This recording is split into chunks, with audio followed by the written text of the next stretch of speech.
İlk defa bittiğine inandığım bu yaralı sevdanın ardından sonra sana verebileceğim tek bir şiir kaldı. Acaba sen bana ait neyi geri verebileceksin? Ayın en soğuk aralığında Nisan'a en yakın söylenecek söz hangisiyse artık. Sırada hangi mevsim, hangi acıyı, ne kadar, ne zaman getirecek bilmem ama sol yanım sende kaldı. Boş bir sayfada yeni bir hayata başlık atmak, yer değiştirmek, isim takmak gereksizdi aslında. Doğduğum yerde de yaşanılacak kadar yaşam vardı ama süresi uzatılsaydı savaşların, durdurulabilseydi bu iki kardeş arası bu karma kavga. Ah sevdiğim, ah. Şimdi memleketinden ve senden uzak kalmak kimin umurunda? Uzak. Hangi gemi yanaşırsa limana, bu saatte gel sarıl, yalnızım diyen ve sevdasını yitirenler geçer arka sokaklardan. Hüzün ansız çöker Frankfurt'un üstüne. Tren garında beklerim, beklerim, hep beklerim. Okşamaz kimse yabancının saçlarını, herkes payına düşeni alır ağrıdan. Medcezir olur içim, bulanırım ve parçalanırım bir ülkenin kar altında kalmış en sakin kentlerinde. Hep ayrı pencerede dona kalmış, uzaklara bakmış, hep birilerini beklemiş.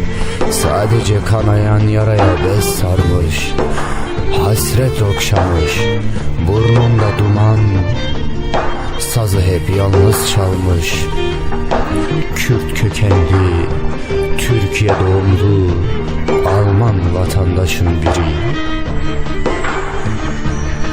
Acısı çok olan topraklardan bu yana, Lozan'dan sonra Anadolu'nun yıkık köylerinden gelip iltica kamplarında dalgın sevgilisi çok çare arayıp ama çok çaresiz bir yerde yüreği yanıyor diye kiminliğine canım. Bu bir ayrılıktır, beraberinde yokluk getirmiştir. Yılların acılara, gençliğini sürgünlere vermiştir. Bu ayrılık sevgili, sadece bu ayrılık. Ben kime, kimler bana yansın? Ne yapayım canım, hep yalnız düştüm.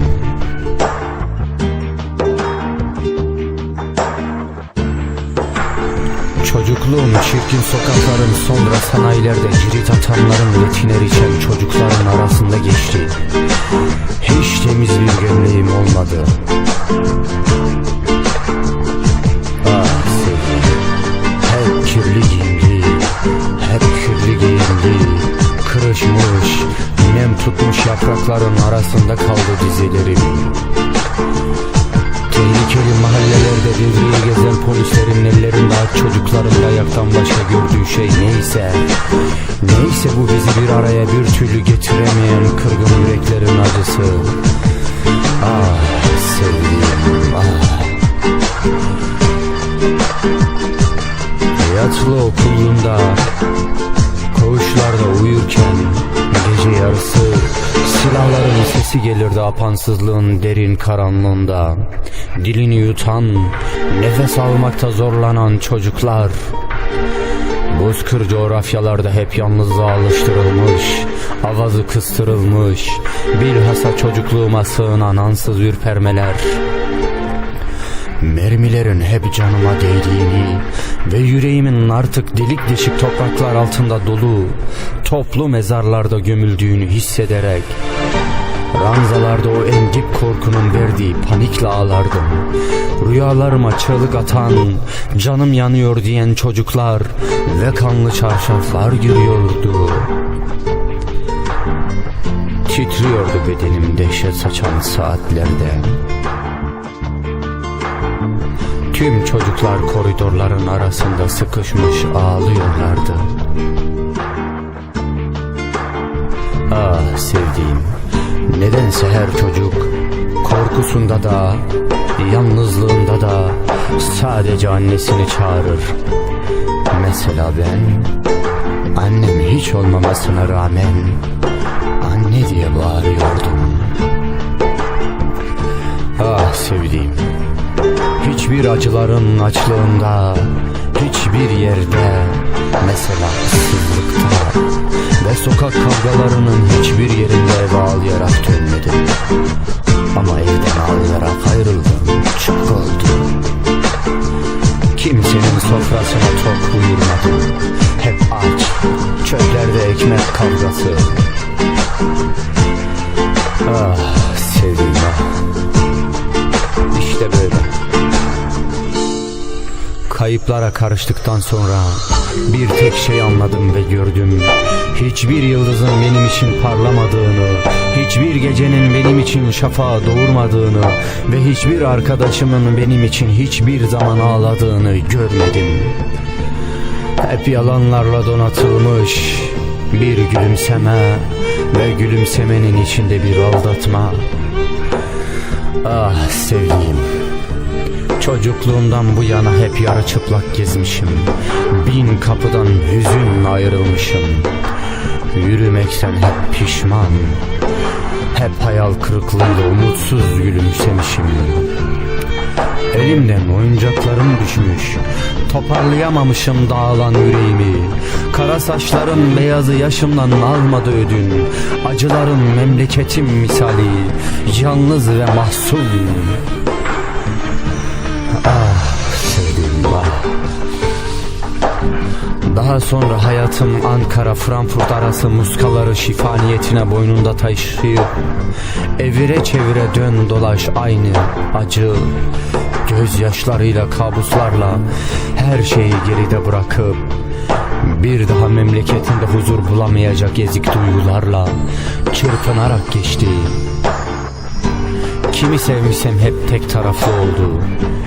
Şikayetim bu dünyanın nesine? Ah sevdiğim, çok üşüyorum. Cehennemin kapısına hangi yol gidiyorsa artık. Sırada yanacak, kavrulacak ne varsa artık. Yanarsa yansın, kimin umrunda? Ah nar çiçeğim, ah içimin yıkılan memleketi, kaybolan çocuklar ah. Yaşayan annelerden sormayın acısı nereye gider. Gidenler geri gelmeyecek bilin artık. Ah sevdiğim, bütün çocukluğum sende kaldı. Ben de ayrılıklardan korkan ürkekliğin, sonra o çekingen ve yüzüyle art arda sıraladığım korkular, acılar birikimi ve ıssız bir yerde hep seni çağrıştıran, dilde mırıldanan en sevdiğim bir ozanın bir eskimeyen türküsü. Sonunla acılarımla buluşturan bir çoban kavalı.